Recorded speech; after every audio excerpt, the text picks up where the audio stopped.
Honourable Speaker, I present the budget for 24-25. Introduction. The people of India have reposed their faith in the government led by Honourable Prime Minister Shri Narendra Modi and re-elected it for a historic third term under his leadership.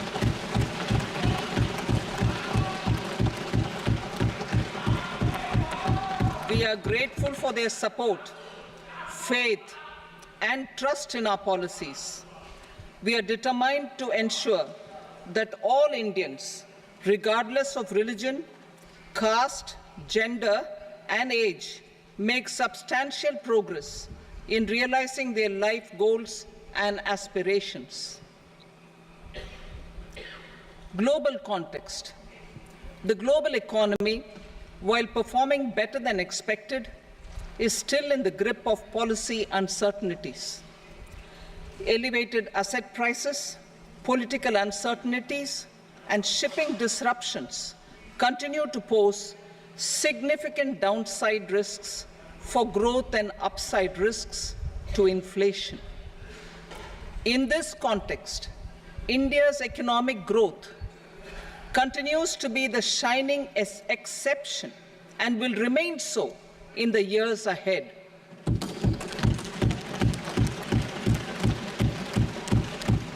India's inflation continues to be low, stable, and moving towards the 4% target. Core inflation, that is non-food and non-fuel, currently is 3.1%. Steps are being taken to ensure supplies of perishable goods reach markets adequately. Interim budget. As mentioned in the interim budget, we need to focus on 4 major castes, namely the Garib, Mahilayen, Yuva, and Annadata, the poor, women, youth, and the farmer. For Annadata, we announced higher minimum support prices a month ago for all major crops, delivering on the promise of at least a 50% margin over costs. Pradhan Mantri Garib Kalyan Anna Yojana was extended for 5 years, benefiting more than 80 crore people. Administrative actions for approval and implementation of various schemes announced in the interim budget are well underway. The required allocations have been made. Budget theme. Turning attention to the full year and beyond in this budget, we particularly focus on employment, skilling, MSMEs, and the middle class. I am happy to announce the Prime Minister's package of 5 schemes and initiatives to facilitate employment, skilling, and other opportunities for 4.1 crore youth over a 5-year period, with a central outlay of 2 lakh crore rupees. I will speak about them shortly, while more details may be seen in the annexure. This year, I've made a provision of 1.48 lakh rupees, 1.48 lakh crore rupees for education, employment, and skilling. Budget priorities. The people have given a unique opportunity to our government to take the country on the path of strong development and an all-round prosperity. In the interim budget, we promise to present a detailed roadmap for our pursuit of Vikasit Bharat. In line with the strategy set out in the interim budget, this budget envisages sustained efforts on the following 9 priorities for generating ample opportunities for all. Number 1, productivity and resilience in agriculture. Number 2, employment and skilling. Number 3, inclusive human resource development and social justice. 4, manufacturing and services. 5, urban development. 6, energy security. 7, infrastructure. 8, innovation, research and development. And 9, next generation reforms. Subsequent budgets will build on these and add more priorities and actions. A more detailed formulation will be carried out as part of the economic policy framework about which I will speak later in this speech. This budget details some of the specific actions to be initiated in the current year towards fulfillment of these priorities, with potential for transformative changes. The budget also covers some of the previously made announcements with intent to strengthen them and step up their implementation for expediting our journey towards the goal of Viksit Bharat. Priority 1, productivity and resilience in agriculture. Transforming agricultural research. Our government will undertake a comprehensive review of the agricultural research setup to bring the focus on raising productivity and developing climate-resilient varieties. Funding will be provided in challenge mode, including to the private sector. Domain experts, both from the government and outside, will oversee the conduct of such research. Release of new varieties. New 109 high-yielding and climate-resilient varieties of 32 field and horticultural crops will be released for cultivation by farmers. Natural farming. In the next 2 years, 1 crore farmers across the country will be initiated into natural farming, supported by certification and branding. Implementation will be through scientific institutions and willing gram panchayats. 10,000 need-based bio-input resource centers will be established. Missions for pulses and oil seeds. For achieving self-sufficiency in pulses and oil seeds, we will strengthen their production, storage, and marketing. As announced in the interim budget, a strategy is being put in place to achieve Atmanirbharta for oil seeds such as mustard, groundnut, sesame, soybean, and sunflower. Vegetable production and supply chains. Large-scale clusters for vegetable production will be developed closer to major consumption centers. We will promote farmer-producer organizations, cooperatives, and startups for vegetable supply chains, including for collection and storage and marketing. Digital public infrastructure for agriculture. Buoyed by the success of the pilot project, our government, in partnership with the states, will facilitate the implementation of the digital public infrastructure in agriculture for coverage of farmers and their lands in 3 years. During this year, digital crop survey for Garib using the DPI will be taken up in 400 districts. The details of 6 crore farmers and their lands will be brought into the farmer and land registries. Further, the issuance of Jan Samarth-based Kisan credit cards will be enabled in 5 states. Shrimp production and export.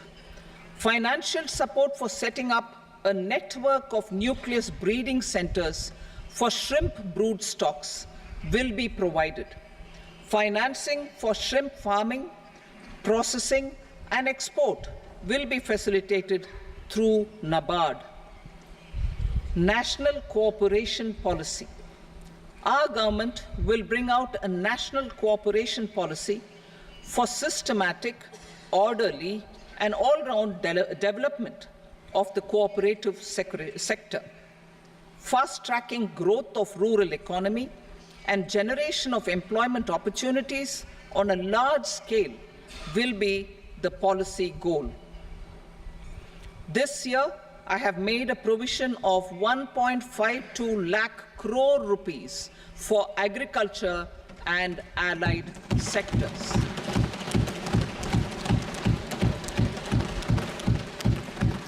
Priority 2, employment and skilling.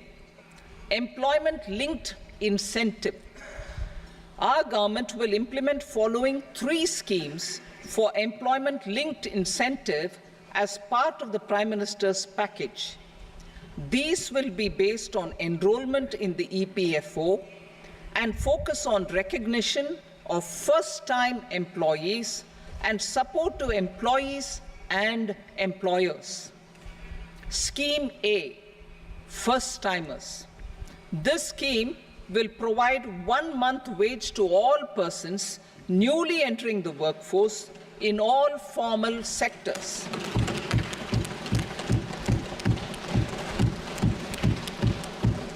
Direct benefit transfer of 1 month's salary in 3 installments to first-time employees as registered in the EPFO will be up to 15,000 rupees. The eligibility limit will be a salary of 1 lakh per month. The scheme is expected to benefit 210 lakh youths.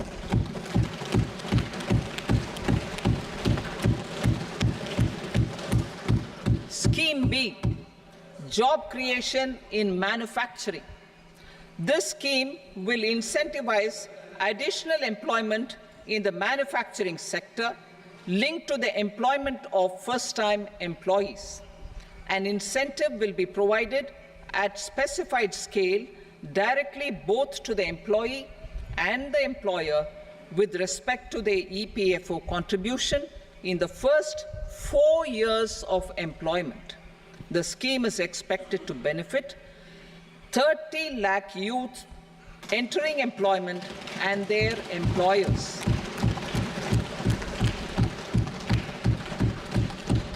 Scheme C, support to employers.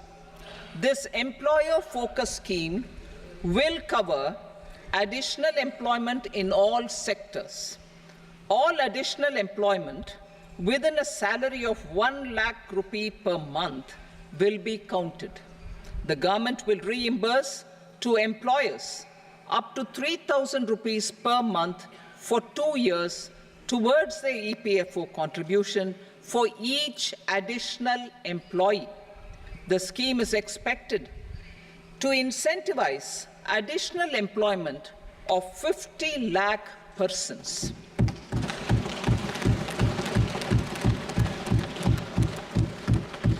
Participation of women in the workforce.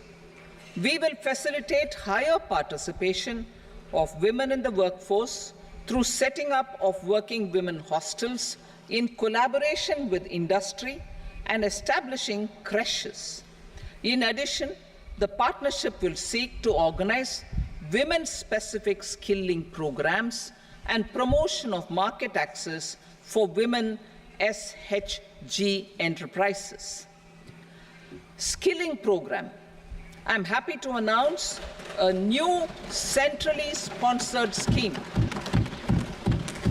as the 4th scheme under the Prime Minister's package for skilling in collaboration with state governments and industry. 20 lakh youth will be skilled over a 5-year period.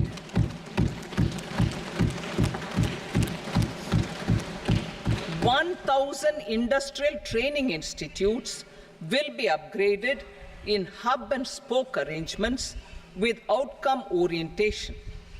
Course content and design will be aligned to the skill needs of industry, and new courses will be introduced for emerging needs. Skilling loans.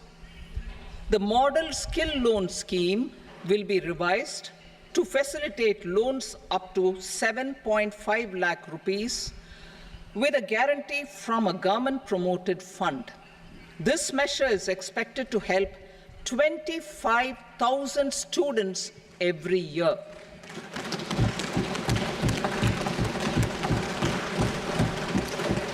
Education loans for helping our youth who have not been eligible for any benefit under government schemes and policies. I am happy to announce a financial support for loans up to 10 lakh rupees for higher education in domestic institutions.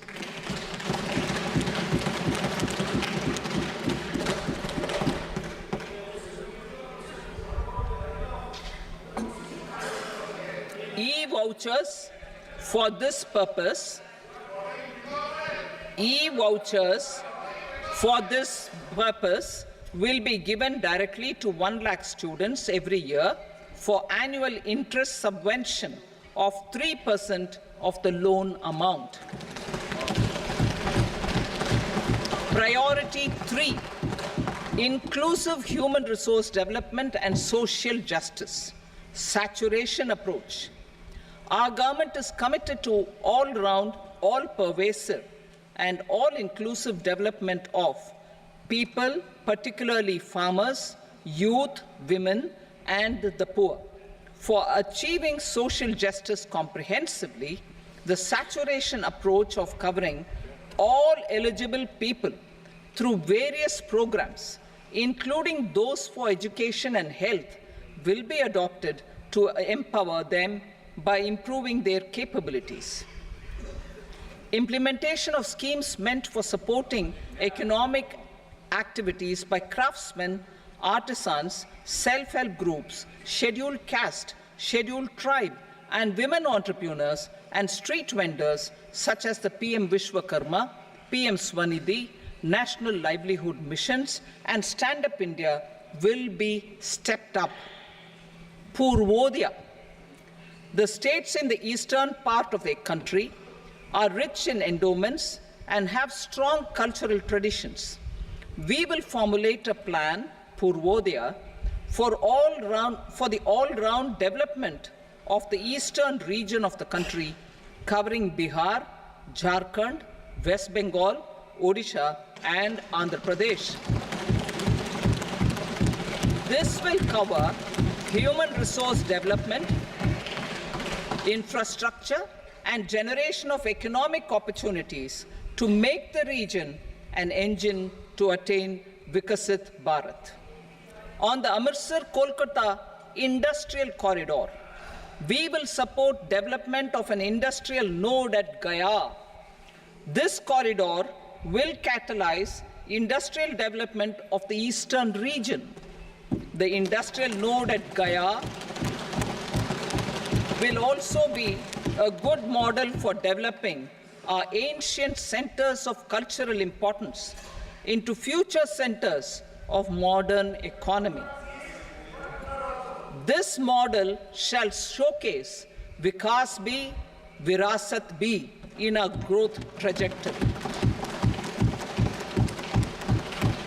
We will also support development of road connectivity projects, namely 1. Patna-Purnia Expressway, 2. Buxar-Bhagalpur Expressway, 3. Bodh Gaya, Rajgir, Vaishali and Darbhanga spurs, and 4.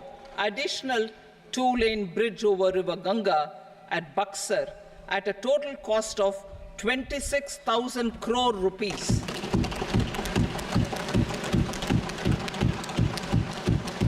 Power projects, including setting up of a new 2,400 megawatt power plant at Peer Painti, will be taken up at a cost of 21,400 crore rupees. New airports, medical colleges, and sports infrastructure in Bihar will be constructed. An additional allocation to support capital investments will be provided. The requests of Bihar government for external assistance from multilateral development banks will be expedited.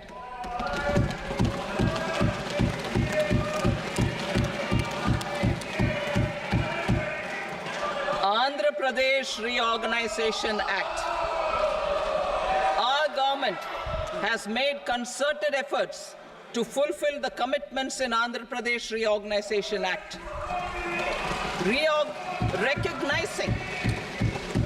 Recognizing the state's need for the capital, recognizing the state's need for a capital, we will facilitate special financial support through multilateral development agencies. In the current financial year, 15,000 crore rupees will be arranged with additional amounts in future years.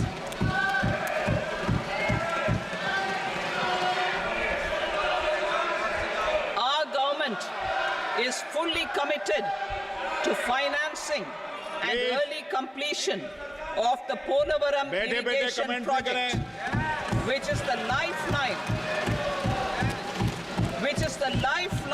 for Andhra Pradesh and its farmers. This will facilitate our country's food security as well. Under the Act, Andhra Pradesh Reorganization Act, for promoting industrial development, funds will be provided for essential infrastructure such as water, power, railways, and roads. In Kopparthi node on the Visakhapatnam-Chennai Industrial Corridor and Varavakal node on the Hyderabad-Bangalore Industrial Corridor. An additional allocation will be provided this year towards capital investment for economic growth. Grants for backward regions of Rayalaseema, Prakasham, North Coastal Andhra, as stated in the Act, will be provided. PM Awas Yojana. 3 crore additional houses under the PM Awas Yojana in rural and urban areas in the country will have been announced, for which the necessary allocations are being made. Women-led development. For promoting women-led development, the budget carries an allocation of more than 3 lakh crore for schemes benefiting women and girls. This signals our government's commitment for enhancing women's role in economic development. Pradhan Mantri Janjatiya Unnat Gram Abhiyan. For improving the socio-economic condition of tribal communities, we will launch the Pradhan Mantri Janjatiya Unnat Gram Abhiyan by adopting saturation coverage for tribal families in tribal majority villages and aspirational districts.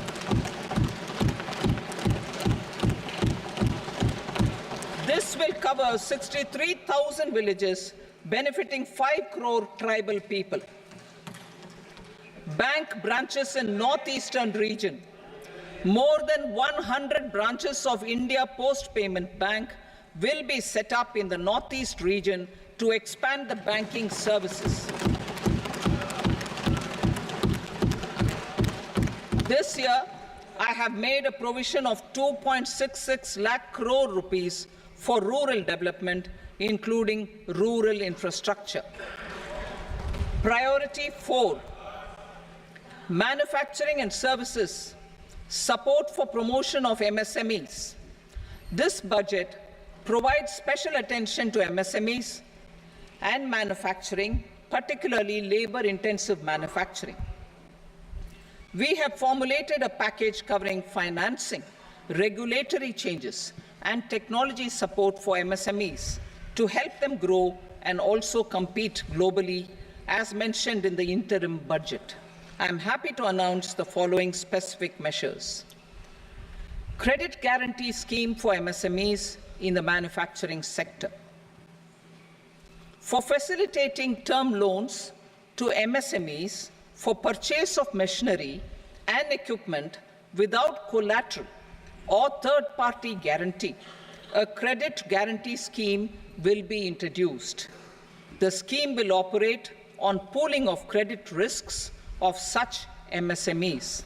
A separately constituted self-financing guarantee fund will provide to each applicant guarantee cover up to 100 crore rupees, while the loan amount may be larger.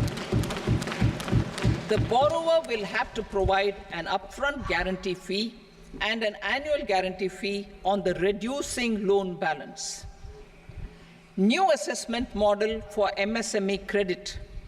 Public sector banks will build their own in-house capability to assess MSMEs for credit instead of relying on external assessment. They will also take a lead in developing or getting developed a new credit assessment model based on the scoring of digital footprints of the MSMEs in the economy. This is expected to be a significant improvement over the traditional assessment of credit eligibility based only on asset or turnover criteria. That will also cover MSMEs without a formal accounting system. Credit support to MSMEs during stress period. I'm happy to announce a new mechanism for facilitating continuation of bank credit to MSMEs during their stress period while being in special mention account, SMA stage, for reasons beyond their control. MSMEs need credit to continue their business and to avoid getting into the NPA stage. Credit availability will be supported through a guarantee from a government-promoted fund. Mudra loans. The limit of Mudra loans will be enhanced to 20 lakh from the current 10 lakh for those entrepreneurs who have availed and successfully repaid previous loans under the Tarun category. Enhanced scope for mandatory onboarding in trades. For facilitating MSMEs to unlock their working capital by converting their trade receivables into cash, I propose to reduce the turnover threshold of buyers for mandatory onboarding on the trades platform from rupees 500 crore to 250 crore rupees. This measure will bring 22 more CPSCs and 7,000 more companies onto the platform. Medium enterprises will also be included in the scope of the suppliers. SIDBI branches in MSME clusters. SIDBI will open new branches to expand its reach to serve all major MSME clusters within 3 years and provide direct credit to them. With the opening of 24 such branches this year, the service coverage will expand to 168 out of 242 major clusters. MSME units for food irradiation, quality and safety testing. Financial support for setting up of 50 multi-product food irradiation units in the MSME sector will be provided. Setting up of 100 food quality and safety testing labs with NABL accreditation will be facilitated. E-commerce export hubs to enable MSMEs and traditional artisans to sell their products in international markets. E-commerce export hubs will be set up in public-private partnership mode. These hubs, under a seamless regulatory and logistic framework, will facilitate trade and export-related services under one roof. Measures for promotion of manufacturing and services, internship in top companies. As the fifth scheme under Prime Minister's package, our government will launch a comprehensive scheme for providing internship opportunities in 500 top companies to 1 crore youth in 5 years. They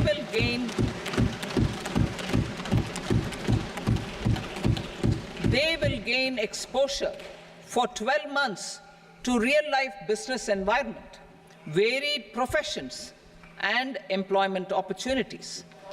An internship allowance of 5,000 per month, 5,000 rupees per month, along with a one-time assistance of 6,000 rupees will be provided. Companies will be expected to bear the training cost and 10% of their internship cost from their CSR funds. Industrial parks. Our government will facilitate development of investment-ready, plug-and-play industrial parks with complete infrastructure in or near 100 cities in partnership with the states and private sector by better using town planning schemes. 12 industrial parks under the National Industrial Corridor Development Program also will be sanctioned.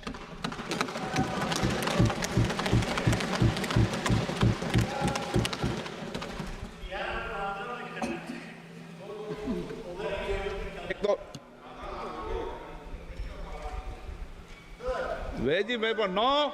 Please, pet here.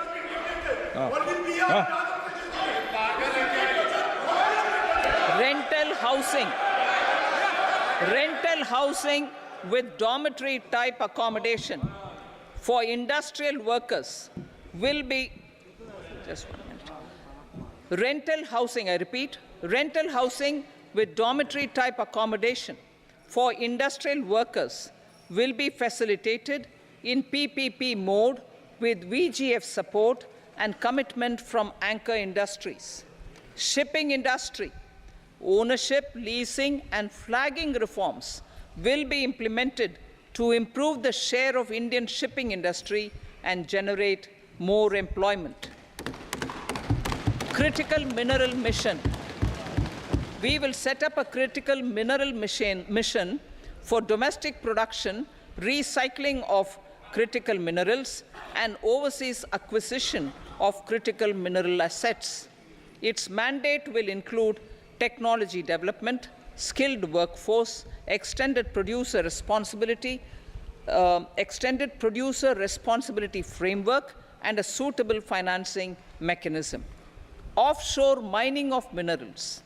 Our government will launch the auction of the first tranche of offshore blocks for mining, building on the exploration already carried out. Digital public infrastructure applications. Turning to the services sector, I propose development of DPI applications at population scale for productivity gains, business opportunities, and innovation by the private sector. These are planned in the areas of credit, e-commerce, education, health, law and justice, logistics, MSME service delivery, and urban governance. Integrated technology platform for IBC ecosystem.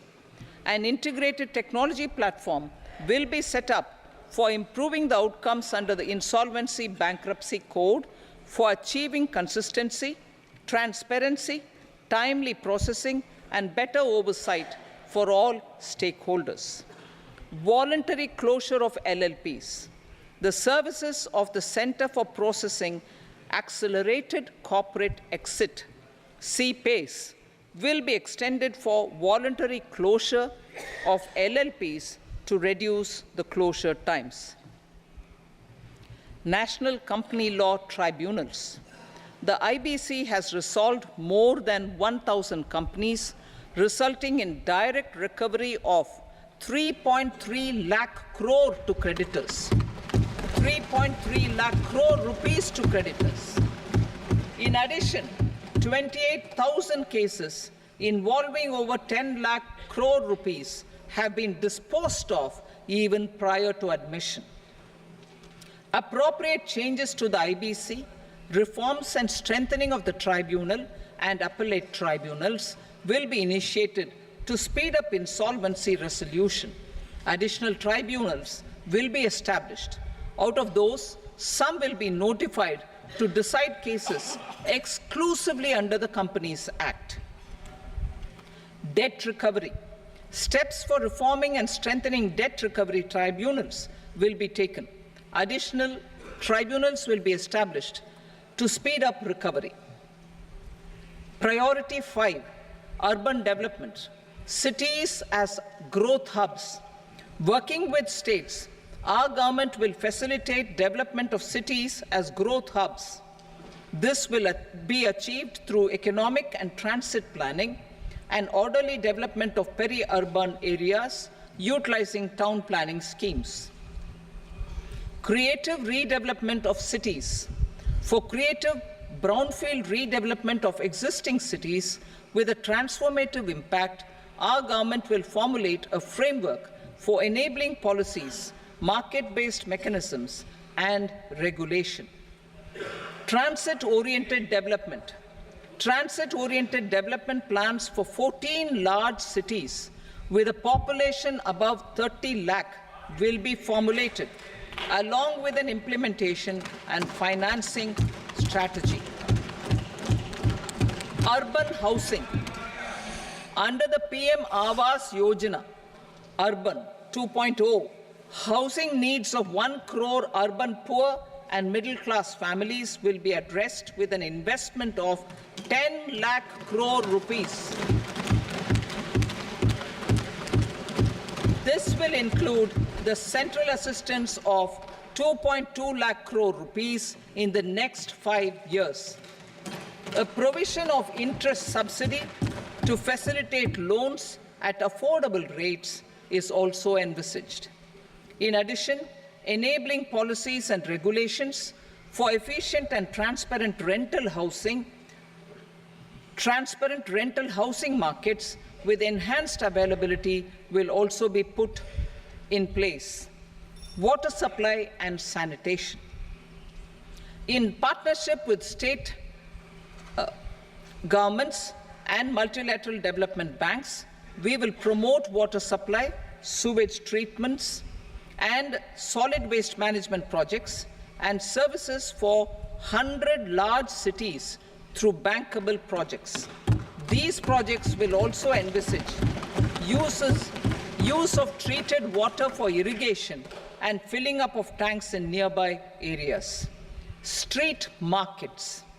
Building on the success of PM Swanidhi scheme in transforming the lives of street vendors, our government envisions a scheme to support each year over the next 5 years the development of 100 weekly hearts or street food hubs in select cities.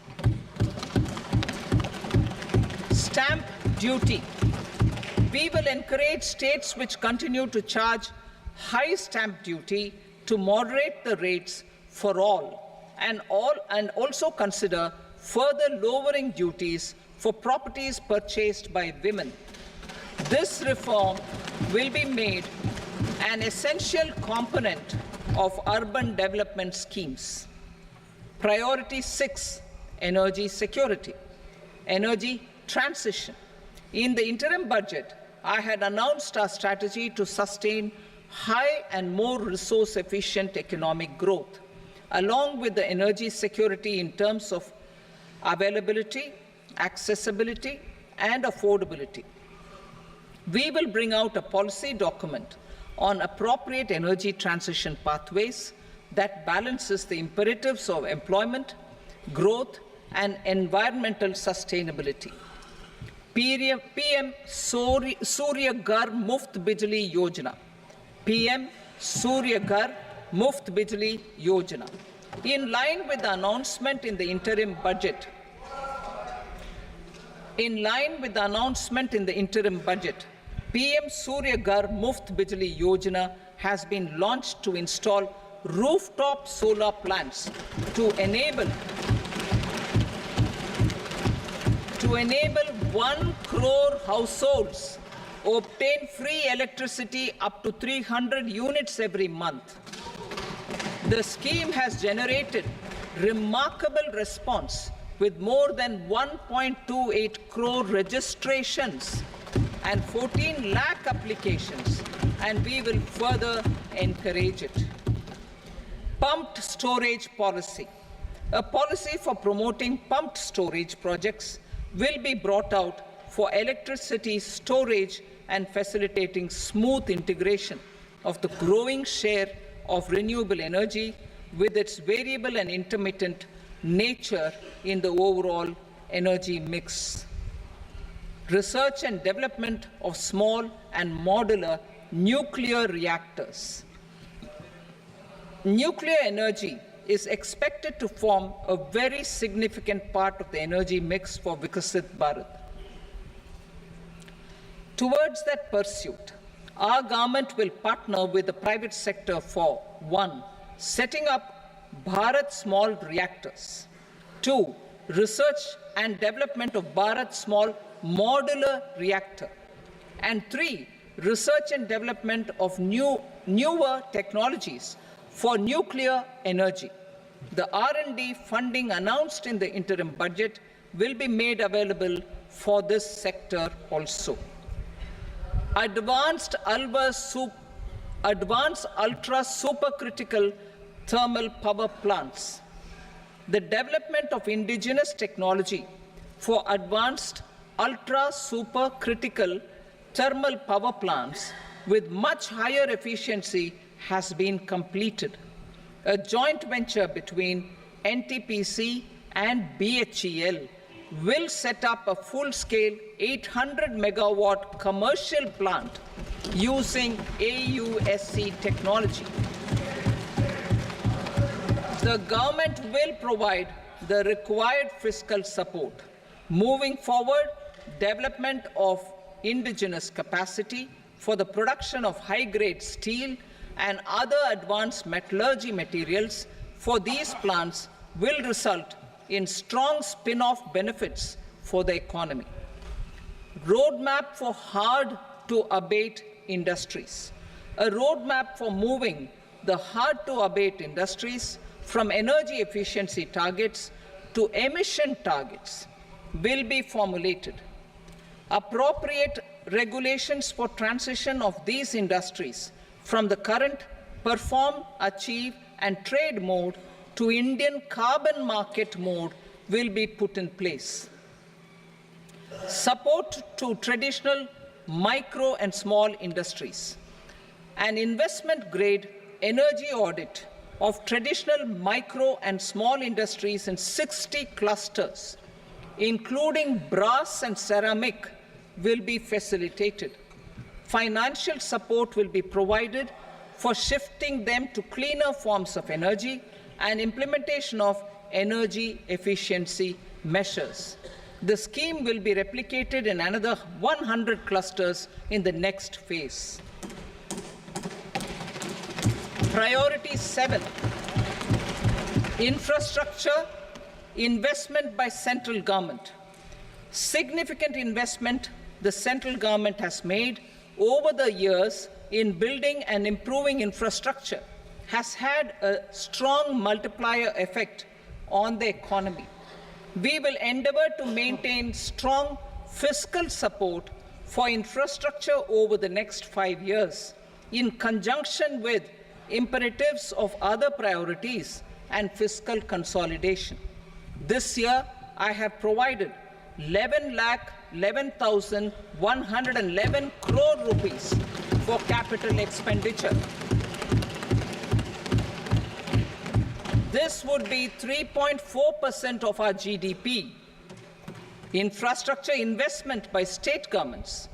We will encourage states to provide support of similar scale for infrastructure, subject to their development priorities. a provision of 1.5 lakh crore rupees for long-term interest-free loans have been made this year also to support the states in their resource allocation. Private investment in infrastructure. Investment in infrastructure by private sector will be promoted through viability gap funding and enabling policies and regulations. A market-based financing framework will be brought out.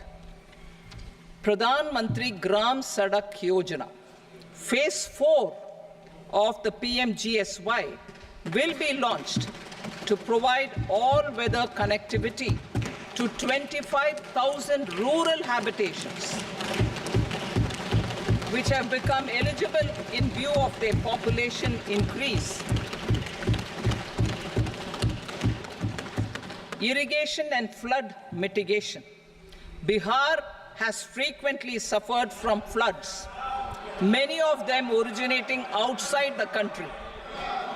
Plans to build flood control structures in Nepal are yet to progress.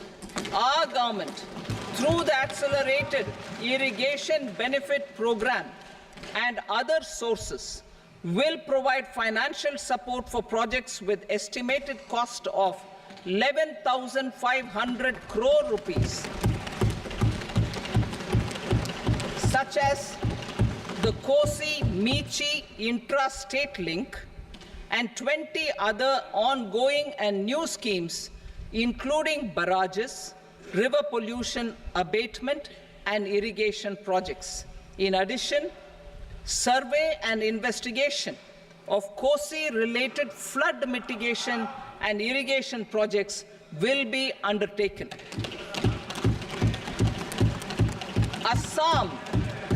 Assam grapples with floods every year by the Brahmaputra River and its tributaries originating outside India. We will provide assistance to Assam for flood management and related projects.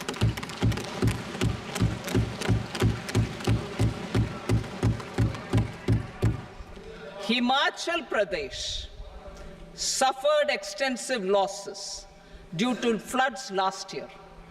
Our government will provide assistance to the state for reconstruction and rehabilitation through multilateral development assistance.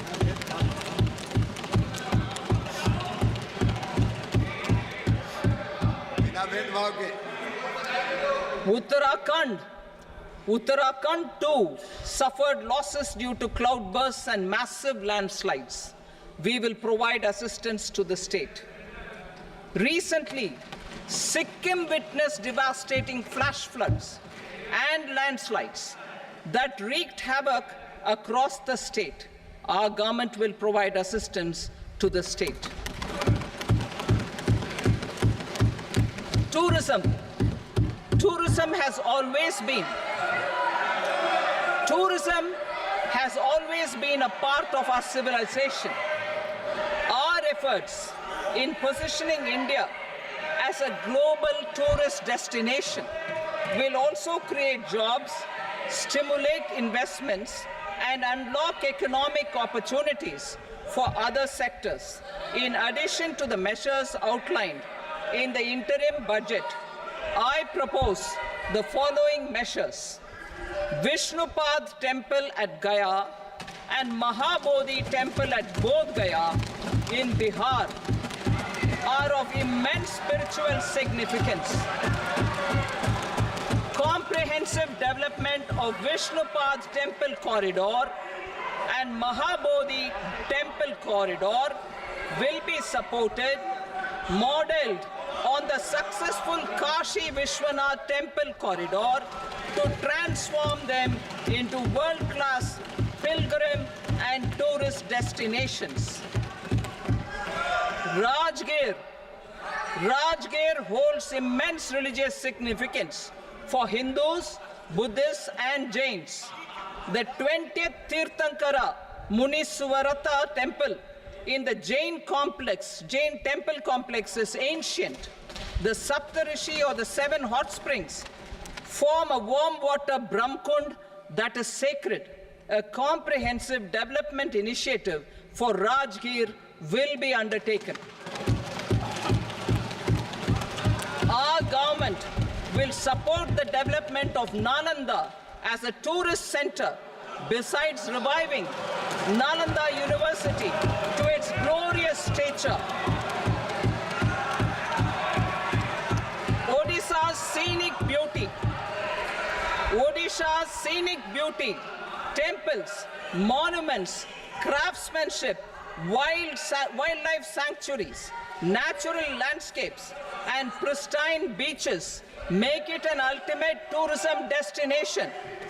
Our government will provide assistance for their development to Odisha as well. Priority 8, innovation, research and development. We will operationalize the Anusandhan National Research Fund for basic research and prototype development. Further, we will set up a mechanism for spurring private sector-driven research and innovation at commercial scale with a financing pool of 1 lakh crore rupees in line with the announcement in the interim budget. Space economy. With our continued emphasis on expanding the space economy by 5 times in the next 10 years, a venture capital fund of 1,000 crore rupees will be set up. Priority 9, next generation reforms. Economic policy framework. We will formulate an economic policy framework to delineate the overarching approach to economic development and set the scope of the next generation of reforms for facilitating employment opportunities and sustaining high growth. Our government will initiate and incentivize reforms for 1. Improving productivity of factors of production, and 2. Facilitating markets and sectors to become more efficient. These reforms will cover all factors of production, namely land, labor, capital, and entrepreneurship, and technology as an enabler of improving total factor productivity and bridging inequality. Effective implementation of several of these reforms requires collaboration between the center and the states and building consensus as development of the country lies in development of the states. For promoting competitive federalism and incentivizing states for faster implementation of reforms, I propose to earmark a significant part of the 50-year interest-free loan. Working with the states, we will initiate the following reforms.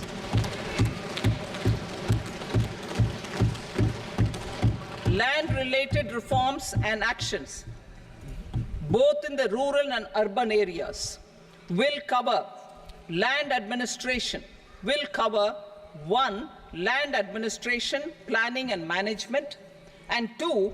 Urban planning usage and building bylaws. These will be incentivized for completion within the next 3 years through appropriate fiscal support. Rural land-related actions. Rural land-related actions will include 1. Assignment of unique land parcel identification number, UL PIN, or Bhu Aadhaar for all lands. 2. Digitization of cadastral maps. 3. Survey of subdivisions, survey of map subdivisions as per current ownership. 4. Establishment of land registry. And 5. Linking to the farmers registry.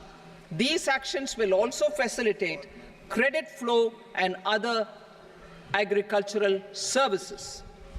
Urban land-related actions. Land records in urban areas will be digitized with GIS mapping. An IT-based system for property record administration, updating, and tax administration will be established. These will also facilitate improving the financial position of urban local bodies. Labor-related reforms. Services to labor. Our government will facilitate the provision of a wide array of services to labour, including those for employment and skilling. A comprehensive integration of e-Shram portal with other portals will facilitate such one-stop solution. Open architecture databases for the rapidly changing labour market, skill requirements and available job roles, and a mechanism to connect job aspirants with potential employers and skill providers will be covered in these services. Shram Suvidha and Samadhan portal. Shram Suvidha and Samadhan portal will be revamped to enhance ease of compliance for industry and trade. Capital and entrepreneurship related reforms, financial sector vision and strategy. For meeting financing needs of the economy, our government will bring out a financial sector vision and strategy document to prepare the sector in terms of size, capacity, and skills. This will set the agenda for the next 5 years and guide the work of the government, regulators, financial institutions, and market participants. Taxonomy for climate finance. We will develop taxonomy for climate finance for enhancing the availability of capital for climate adaptation and mitigation. This will support achievement of the country's climate commitments and green transition. Variable capital company structure. We will seek the required legislative approval for providing an efficient and flexible mode for financing leasing of aircrafts and ships and pooled funds of private equity through a variable company structure. Foreign direct investments and overseas investment. The rules and regulations for foreign direct investment and overseas investments will be simplified to 1. Facilitate foreign direct investments, 2. Nudge prioritization, and 3. Promote opportunities for using Indian rupee as a currency for overseas investment. NPS Vatsalya. NPS Vatsalya, a plan for contribution by parents and guardians for minors, will be started. On attaining the age of majority, the plan can be converted seamlessly into a normal NPS account. Use of technology. We have successfully used technology for improving productivity and bridging inequality in our economy during the past 10 years. Public investment in digital infrastructure and innovations by the private sector have helped in improving access of all citizens, particularly the common people, to market resources, education, health and services. We will step up adoption of technology towards digitalization of the economy. Ease of doing business. For enhancing ease of doing business, we are already working on the Jan Vishwas Bill 2.0. Further, states will be incentivized for implementation of the business reforms, action plans, and digitalization. Data and statistics. For improving data governance, collection, processing and management of data and statistics, different sectoral databases, including those established under the Digital India Mission, will be utilized with active use of technology tools. New pension scheme. The committee to review the NPS has made considerable progress in its work. I am happy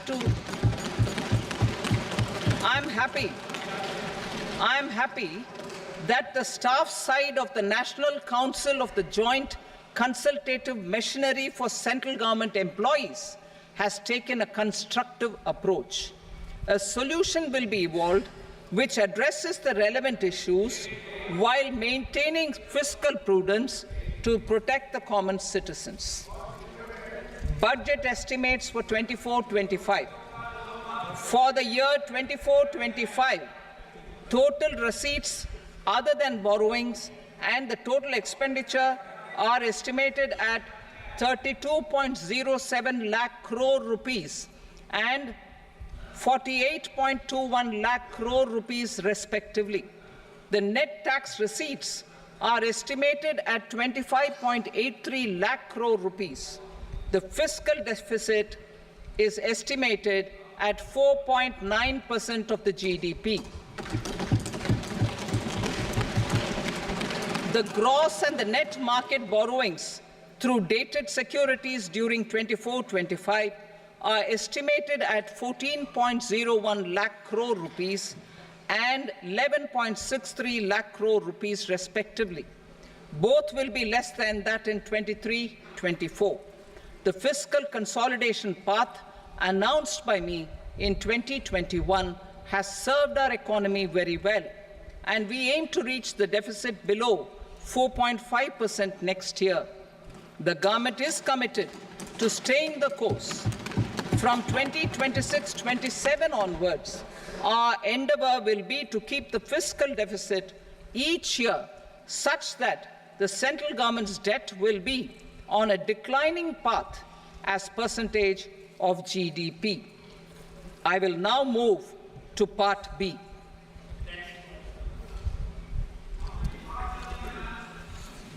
Indirect taxes. Sir, I start with GST. It has decreased tax incidence on the common man, reduced compliance burden and logistics cost for trade and industry, and enhanced revenues of the central and the state governments. It is a success of vast proportions. To multiply the benefits of GST, we will strive to further simplify and rationalize the tax structure and endeavour to expand it to the remaining sectors. My proposals for customs duties intend to support domestic manufacturing, deepen local value addition, promote export competitiveness, and simplify taxation while keeping the interest of the general public and consumers surmount. In Budget 22-23, we reduced the number of customs duty rates. I propose to undertake a comprehensive review of the rate structure over the next 6 months to rationalize and simplify it for ease of trade, removal of duty inversion, and reduction of disputes. I shall now take up sector-specific customs duty proposals. Medicine and medical equipments. To provide relief to cancer patients, I propose to fully exempt 3 more medicines from customs duties.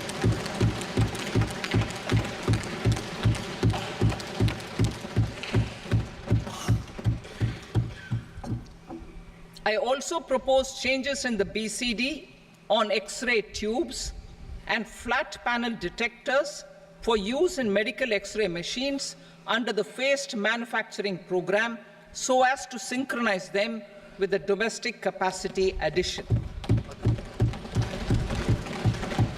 Mobile phone and related parts. With a 3-fold increase in domestic production and almost a 100-fold jump in exports of mobile phones over the last 6 years, the Indian mobile industry has matured. In the interest of consumers, I now propose to reduce the BCD on mobile phone, mobile PCBA, and mobile charger to 15%. Critical minerals. Minerals such as lithium, copper, cobalt, and rare earth elements are critical for sectors like nuclear energy, renewable energy, space, defense, telecommunications, and high-tech electronics. I propose to fully exempt customs duties on 25 critical minerals and reduce BCD on 2 of them. This will provide a major fillip to the processing and refining of such minerals and help secure their availability for these strategic and important sectors. Solar energy. Energy transition is critical in the fight against climate change. To support energy transition, I propose to expand the list of exempted capital goods for use in the manufacture of solar cells and panels in the country.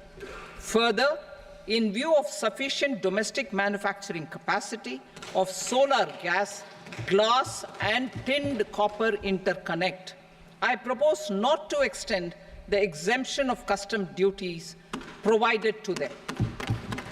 Marine products. India's seafood exports in the last financial year touched an all-time high of more than 60,000 crores of rupees.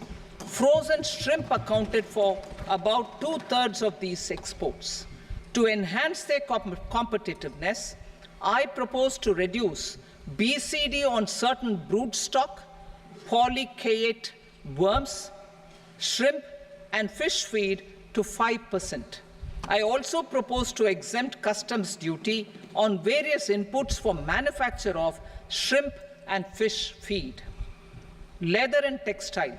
Similarly, to enhance the competitiveness of exports in the leather and textile sectors, I propose to reduce BCD on real down-filling material from duck or goose. I am also making additions to the list of exempted goods for manufacture of leather and textile garments, footwear, and other leather articles for export. To rectify inversion in duty, I propose to reduce BCD subject to conditions on methylene diphenyl diisocyanate, MDI, for manufacture of spandex yarn from 7.5 to 5%. Furthermore, the export duty structure on raw hides, skin, and leather is proposed to be simplified and rationalized. Precious metals. To enhance domestic value addition in gold and precious metal jewelry in the country, I propose to reduce customs duties on gold and silver to 6% and that of platinum to 6.4%. Other metals. Steel and copper are important raw materials. To reduce their cost of production, I propose to remove the BCD on ferronickel and blister copper. I am also continuing with nil BCD on ferrous scrap and nickel cathode and concessional BCD of 2.5% on copper scrap. Electronics. To increase value addition in the domestic electronics industry, I propose to remove the BCD subject to conditions on oxygen-free copper for manufacture of resistors. I also propose to exempt certain parts for manufacture of connectors. Chemicals and petrochemicals. To support existing and new capacities in the pipeline, I propose to increase the BCD on ammonium nitrate from 7.5% to 10%. Plastics. PVC flex banners are non-biodegradable and hazardous for environment and health. To curb their imports, I propose to raise the BCD on them from 10 to 25%. Telecommunication equipment. To incentivize domestic manufacturing, I propose to increase the BCD from 10 to 15% on PCBA of specified telecom equipment. Trade facilitation. To promote domestic aviation and boat and ship MRO, I propose to extend the period for export of goods imported for repairs from 6 months to 1 year. I'll read that again. To promote domestic aviation and boat and ship maintenance, repair and operations, I propose to extend the period for export of goods imported for repairs from 6 months to 1 year. In the same vein, I propose to extend the time limit for re-import of goods for repairs under warranty from 3 to 5 years. I now move to direct taxes. We will continue our efforts to simplify taxes, improve taxpayer services, provide tax certainty, and reduce litigation while enhancing revenues for funding the development and welfare schemes of the government. It has been our endeavour to simplify taxation. We have taken a number of measures in the last few years, including introduction of simplified tax regimes without exemptions and deductions for corporate tax and for personal income tax. This has been appreciated by taxpayers. 58% of corporate tax came from the simplified tax regime in the financial year 22-23. Similarly, as per data available till now, for the last fiscal, more than 2/3 have availed the new personal income tax regime. Comprehensive review of the Income Tax Act. I am now announcing a comprehensive review of the Income Tax Act 1961. The purpose is to make the Act concise, lucid, easy to read and understand. This will reduce disputes and litigation, thereby providing tax certainty to the taxpayers. I will also bring down the demand embroiled in litigation. It is proposed to be completed in 6 months. A beginning is being made in the Finance Bill by simplifying the tax regime for charities, tedious rate structures, provisions of reassessment and such provisions, and capital gains taxation. Simplification for charities and tedious. Two tax exemption regimes. The two tax exemption regimes for charities are proposed to be merged into one. The 5% tedious rate on many payments is being merged into the 2% tedious rate, and the 20% tedious rate on repurchase of units by mutual funds or UTI is being withdrawn. Tedious rate on e-commerce operators is proposed to be reduced from 1 to 0.1%. Moreover, credit of TCS is proposed to be given in the TDS to be deducted on salary. Further, I propose to decriminalize delay for payment of TDS up to the due date of filing statement for the same. I also plan to provide a standard operating procedure for TDS defaults and simplify and rationalize the compounding guidelines for such defaults. Simplification of reassessment. I propose to thoroughly simplify the provisions for reopening and reassessment. An assessment hereinafter can be reopened beyond 3 years from the end of the assessment year only if the escaped income is 50 lakh rupees or more, up to a maximum period of 5 years from the end of the assessment year. Even in such cases, a time limit of 6 years before the year of the search, as against the existing time limit of 10 years, is being proposed. This will reduce tax uncertainty and disputes. Simplification and rationalization of capital gains. Capital gains taxation is also proposed to be hugely simplified. Short-term gains on certain financial assets shall henceforth attract a tax rate of 20%, while that on all other financial assets and all non-financial assets shall continue to attract the applicable tax rate. Long-term gains on all financial and non-financial assets, on the other hand, will attract a tax rate of 12.5%. For the benefit of the lower and the middle income classes, I propose to increase the limit of exemption of capital gains on certain financial assets to 1.25 lakh rupees per year. Listed financial assets held for more than a year will be classified as long-term, while unlisted financial assets and all non-financial assets will have to be held for at least 2 years to be classified as long-term. unlisted bonds and debentures, debt mutual funds, and market-linked debentures, irrespective of holding period, however, will attract tax on capital gains at applicable rates. Taxpayer services.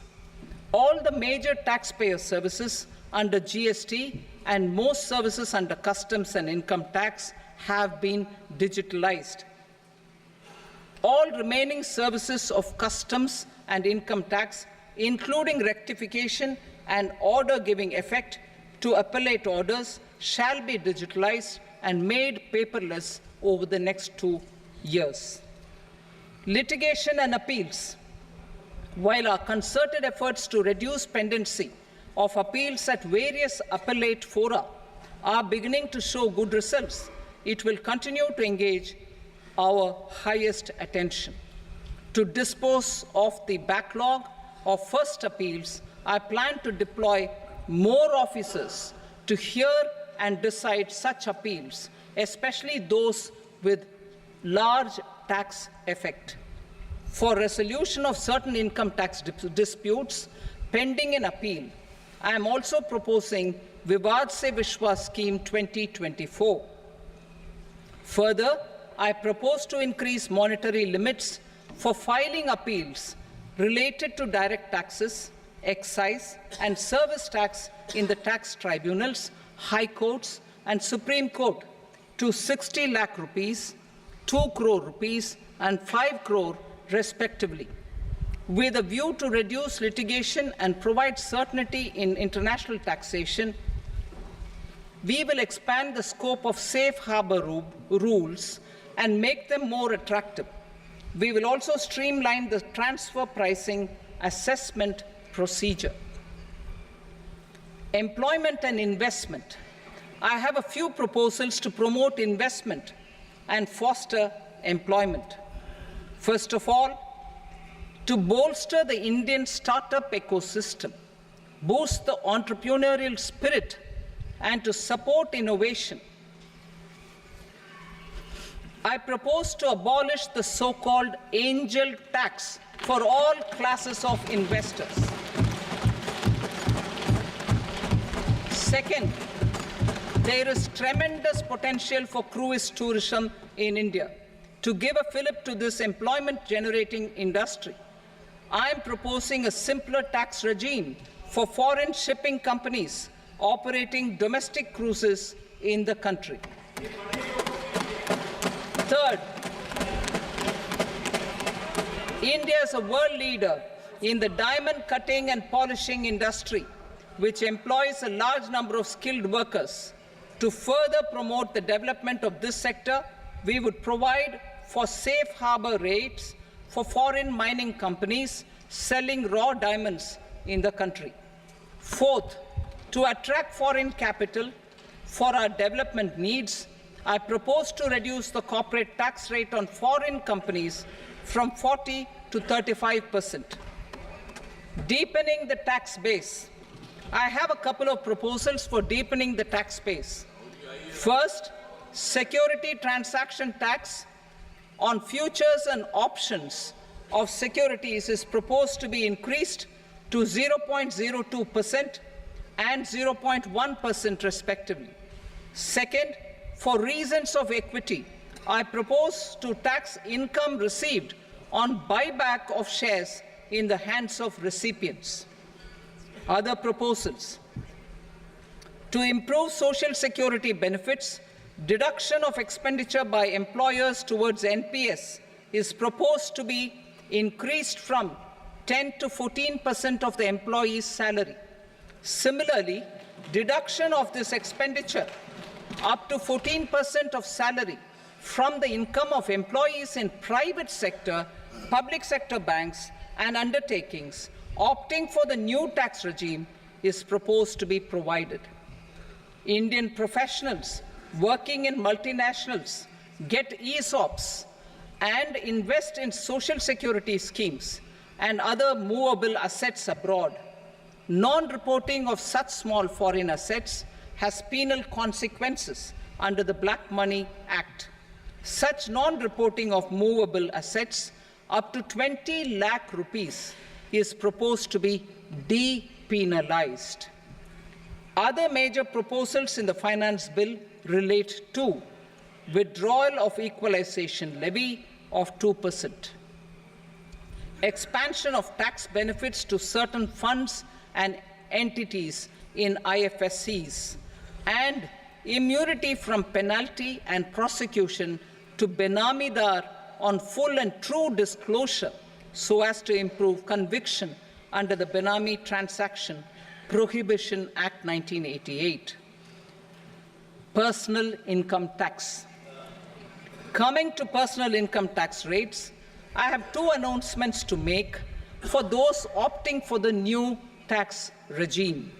First, the standard deduction for salaried employees is proposed to be increased from 50,000 to 75,000 rupees.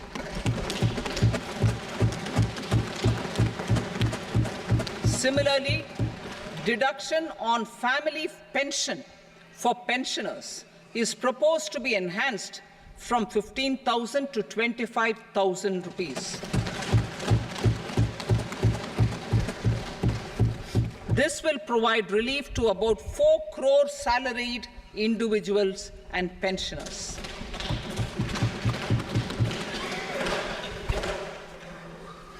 Second, in the new tax regime, the tax rate structure is proposed to be revised as follows: 0 to 3 lakh rupees, nil; 3 to 7 lakh rupees, 5%; 7 to 10 lakh rupees, 10%; 10 to 12 lakh rupees, 15%; 12 to 15 lakh rupees, 20%; and above 15 lakh rupees, 30%.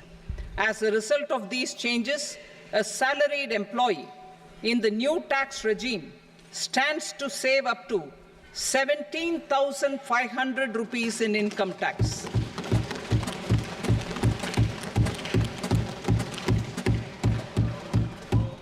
Apart from these, I am also making some other changes as given in the annexure. As a result of these proposals, revenue of about 37,000 crore, that is 29,000 crore in direct taxes and 8,000 crore in indirect taxes, will be foregone, while revenue of about 30,000 crore rupees will be additionally mobilized. Thus, the total revenue foregone is about 7,000 crores annually. Mr. Speaker, sir, with this, I commend the budget to this august House. Jai Hind.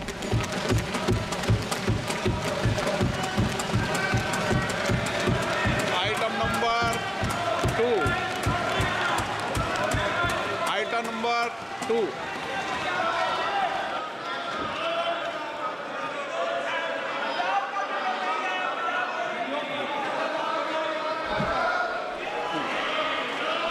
Sir, with your permission, I rise to lay on the table the following statements under Section 3 of the Fiscal Responsibility and Budget Management, FRBM Act 2003, Medium-Term Fiscal Policy cum Fiscal Policy Strategy Statement, and Macroeconomic Framework Statement. Item number 3. Sir, with your permission, I rise to move for leave to introduce the Finance Number 2 Bill 2024. प्रश्न ये कि विधेयक को पुनर्स्थापित करने की अनुमति प्रदान की जाए। जो सदस्य इसके पक्ष में हाँ कहें, जो सदस्य विरोध में ना कहें। मेरे विचार में निर्णय हाँ वालों के पक्ष में अनुमति प्रदान की जाती है। माननीय मंत्री जी, अब विधेयक पुनर्स्थापित करें। Sir, I introduce the bill. Item number 4. The Union Territory of Jammu and Kashmir budget. Sir, I rise to present a statement, Hindi and English versions, of the estimated receipts and expenditure of the Union Territory of Jammu and Kashmir for the year 24-25. सभा की कार्रवाई कल बुधवार दिनांक 24 जुलाई 2024 को प्राप्त 11 बजे तक के लिए स्थगित की जाती है।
डाउटफुल है उसके क्रेडेंशियल्स, तो सेम ट्रीटमेंट प्राइवेट इंस्टीट्यूशंस को रिसर्च फंडिंग के लिए मिलना चाहिए, और स्टेट यूनिवर्सिटीज जो हैं उनको सेंट्रल एलोकेशंस मिलनी चाहिए to cater to the large mass of students, जो इतने तादाद में जो बच्चों को वो केटर करती हैं, उसके लिए I think centrally funded institutions के बराबर नहीं तो कुछ तो उनके कंपैरिजन में at least some portion of funding should go to private to state funded universities. बिल्कुल, इस मुद्दे को मैं वृंदा जी आपसे भी समझना चाहूंगा, लेकिन उससे पहले जो आंकड़े हमने रखे, जाहिर सी बात है 390 विश्वविद्यालय देश में अगर स्थापित हुए हैं तो एक ये बड़ा आंकड़ा है। देश में चाहे एम्स की बात हो या मेडिकल सीटें बढ़ने की बात हो, 2014 से पहले और 2014 के बाद इसमें एक बड़ा बदलाव देखने को मिला है। विस्तार हुआ है शिक्षा जगत का, तेजी के साथ नेटवर्क हमारा जो एजुकेशन का है उसको विकास उसका हुआ है। वृंदा जी, मैं आपसे एक बात समझना चाहता हूं, क्योंकि राज्य और केंद्र शिक्षा को लेकर नीतियां दोनों की अपनी अपनी हैं। आप भूमिका राज्यों की कैसे देखते हैं इस मामले में, क्योंकि मुद्दा शिक्षा का है, विकसित भारत का है। तो देखिए, शिक्षा जो है वो कंकरेंट लिस्ट में है, तो और इसमें हायर एजुकेशन का जहां तक एरिया है वहां सेंट्रल गवर्नमेंट के पास